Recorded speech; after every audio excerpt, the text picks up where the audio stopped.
Hi, Sean here with another quick hit. I have friends who have been telling me, oh my goodness, you love Knives Out. How have you not seen Poker Face? So I'm finally getting around to watching Poker Face, and I can't believe that I wasn't originally watching the series, except that I didn't subscribe to the proper networks or streaming service, so I couldn't watch it when it first came out, but now I am catching up on Poker Face, and I am loving it.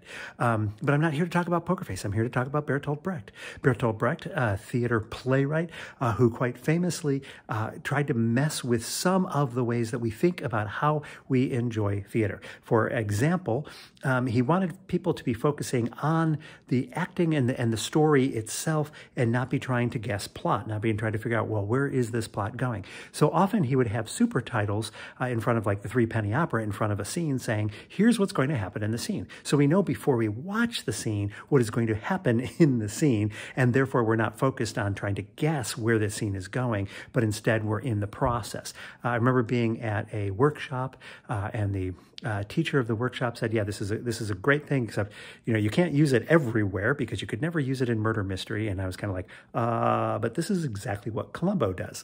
Columbo starts with showing the murder, so we know who the murderer is, we know how they did it, and then the rest of the show is about us wondering how and watching how does Detective Columbo get the murder? How does he catch the murderer? Well, Poker Face is doing the same thing. In fact, it's a direct tribute to Columbo. They're even using the font that would be in front of a Columbo episode from the 70s, 80s, early 80s.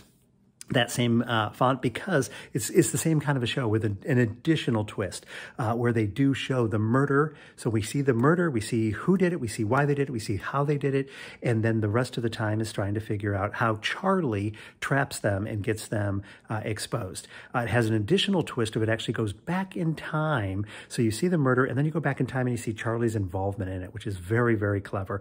It's very, very fun. But it's kind of a fun technique for any of you writers out there when you're looking at trying to create something in a genre. You're writing in rom-com, you're writing in drama, you're writing in the thriller, you're writing in horror, whatever you're writing in, be thinking about how is the story normally told, and is there a way you could put a twist on the story telling, a twist on the genre, find a new way, a fresh way in that is going to separate your story from the other stories. Rian Johnson, of course, knows how to do this and does this quite well, paying tribute to while also finding the twist and the differences to your genre.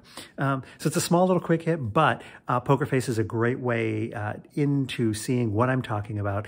So if you haven't seen Columbo and you've only heard about it, watch Poker Face, and you'll get that sense of how they're taking the genre, they're playing with the genre, and they're actually enhancing the genre. This has been another quick hit.